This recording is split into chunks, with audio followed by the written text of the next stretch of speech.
Summarizing attachment styles, as I've explained before, we have 4 main attachment styles in romantic relationships.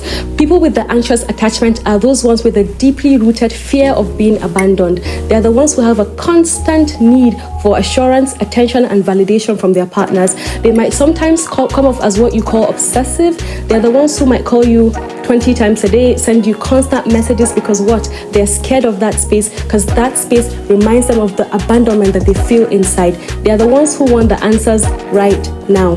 The moment their partners pull off away, even if it's just a little, it triggers their anxiety. They often crave closeness to feel secure. The person with an anxious attachment style can be hypersensitive to details. They can struggle with trust, and they always anticipate betrayal or rejection. I have already explained some of the things that might cause an anxious attachment style. So on the flip side, we have the avoidant attachment people. The avoidants are those people that are equally as traumatized as the anxious, but their trauma manifests differently.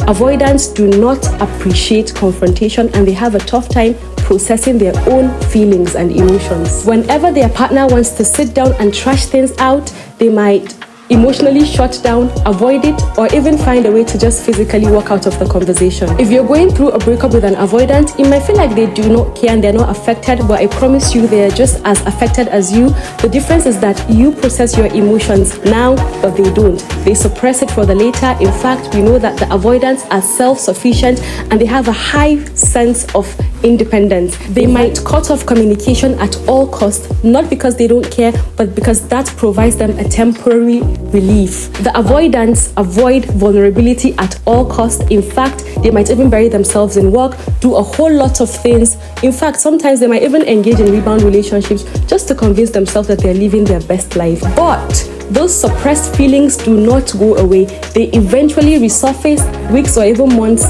later. And then we have the fearful avoidant attachment style. Interesting. These people are a combination of the anxious and the avoidant. These people can be highly unpredictable. They are those people that can shower you with love, attention, and care today. They can love bomb you, and tomorrow they can ghost you.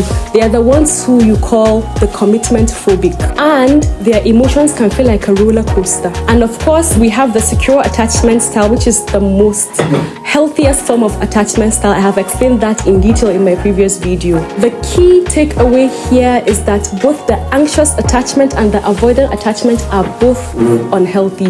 Both are trauma responses. And interestingly, people with the anxious attachment often attract people with the avoidant attachment, creating a cycle that can be very hard to break. Overall, these dynamics can be very confusing, but it is rooted in deep emotional wounds.